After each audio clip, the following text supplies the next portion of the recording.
긴 추석 연휴가 끝났습니다. 연휴 전날이었던 9월의 마지막 거래일, 우리 시장은 명절 선물을 주듯 양지수 모두 상승 마감했죠. 연휴가 끝날 첫날인 오늘, 바로 명절 징크스 현상이 포착될지 주목되고 있습니다. 보통 시장이 명절 전에는 약세를 보이다가 연휴가 끝나고 돌아오는 날엔 상승한다는 오랜 속설이 있는데요. 명절 징크스가 올해도 이어질지 전일장 흐름 보면서 포인트들 체크하겠습니다. 양지수 모두 전약 후강 장세였습니다. 코스피가 5거래일 만에 상승 전환하면서 0.09% 강보합으로 장을 마쳤고 코스닥은 무려 9거래일 만에 상승 마감했죠. 오후 들어서 저가 매수세가 유입되면서 1.59% 상승해서 840선에서 마감했습니다. 다만 월간 기준으로 봤을 땐 8월 대비해서 코스피가 3.6%나 빠지면서 약세장으로 마감한 모습이었습니다. 수급적으로 보면 외국인의 매도세가 계속됐습니다. 유가증권시장에서 외국인이 6거래일 연속 순매도했고 기관도 2거래일 연속 팔아치우며 지수의 하방 압력을 더했습니다. 개인은 904억 원 매수 우위였습니다. 코스닥 시장도 상황은 비슷했습니다. 외국인 코스닥 시장에서 9거래일 연속 순매도, 이날도 152억 원 매도 우위였고요. 여기에 개인도 949억 원을 매도했지만 기관이 1,071억 원 사자세를 보였습니다. 환율이 급등한 점이 외국인 수급에 부담을 주고 있습니다. 이날도 환율은 올랐는데요. 서울 외환시장에서 달러 대비 원화 환율은 80전 오른 1,349원 30전에 거래를 마쳤습니다. 우리장 휴장하는 동안 미국의 국채금리 급등에 따라서 킹달러 부활 조짐이 나타나고 있기 때문에 연고점을 다시 한번 돌파할 가능성은 한층 높아진 상황입니다. 시가총액 상위 종목 마감 상황입니다. 코스피 시총 상위 종목은 엇갈렸습니다. 삼성전자가 0.29%, SK하이닉스가 0.26% 약보합으로 마감을 했고요. 삼성 SDI와 LG화학도 각각 1.92%, 1.68% 하락했습니다. 특히 LG화학은 재무부담 우려가 높아진 가운데 2거래일 연속 신저가를 기록하면서 종가는 50만 원 선을 밑으로 내려와 49만 6,500원에 마감했습니다. 반면 LG에너지솔루션이 0.21%, 삼성바이오로직스 0.15%, 포스코홀딩스 0.38% 등 나머지 종목들은 소폭 상승하는 모습이었습니다. 코스닥 시총 상위 종목을 보면 오랜만에 상승세가 더 짙었습니다.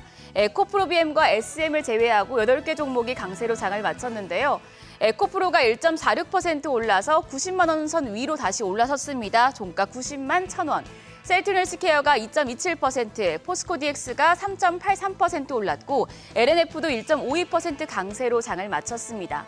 제약 바이오주 흐름이 좋았기 때문에 HLB와 알테오젠도 급등세 연출했습니다. HLB가 3.45% 올라 3만 원, 알테오젠이 7.58% 오르며 68,100원의 장을 마쳤고요.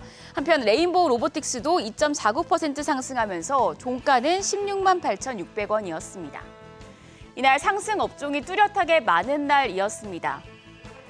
최근에 정치적인 이슈 관련 노이즈가 커지면서 이 정치 테마주의 수급이 쏠리는 모습이었고요. 그 밖에 제약바이오와 2차 전지, 폐배터리, 방산, 반도체 등 여러 섹터가 강세를 나타냈습니다.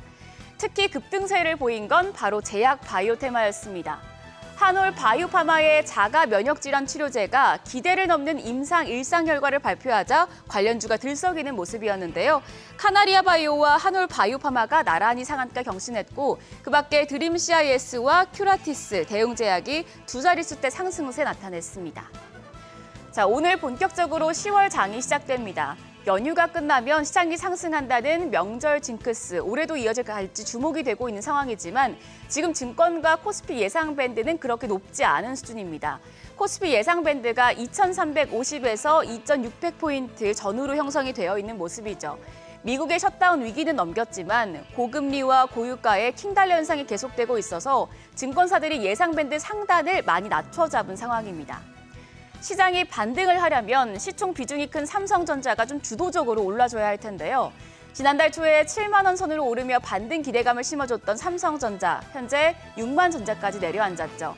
하지만 증권가에선 여전히 삼성전자를 긍정적으로 바라보고 있습니다. 우선 9월 반도체 수출이 최근 1년 사이 최대 실적을 내면서 업황 반등 기대감이 뚜렷해진 상황이고요. 이런 가운데 당장 다음 주 11일에 발표될 삼성전자 3분기 잠정 실적부터 업황 회복 실마리가 보인다는 분석이 나옵니다. 연합인포맥스에서 최근 한 달 내에 보고서를 낸 증권사 14곳의 실적 전망치를 집계했더니 영업이익은 1조 9,369억 원, 매출은 68조 730억 원으로 영업이익이 7천억 원에 못 미쳤던 지난 2분기와 비교하면 그나마 한숨 돌릴 수 있게 됐습니다. 다만 시장에서 기대했던 미국의 마이크론의 실적 반등 시기가 늦어지고 있는 점은 반도체 업황의 부담입니다. 마이크론의 영업이익은 최근 4분기 연속 적자를 기록하고 있습니다. 4분기 영업손실은 14억 7,200만 달러에 기록했는데요. 올해 들어서 영업손실 규모가 꾸준히 줄고 있지만 실적이 예율과 예상치를 하회하면서 메모리 업황 반등 시기가 내년 상반기로 미뤄질 수 있다는 전망도 나옵니다. 오늘장 앞서 나온 마이크론 실적에 시장이 어떻게 반응할지 지켜보셔야겠습니다. 여기까지 연휴 전일장 복귀하면서 10월 시장을 위한 체크포인트들 잡아봤습니다. 그럼 10월 첫 거래일 개장도 머니쇼와 함께 힘차게 시작하세요.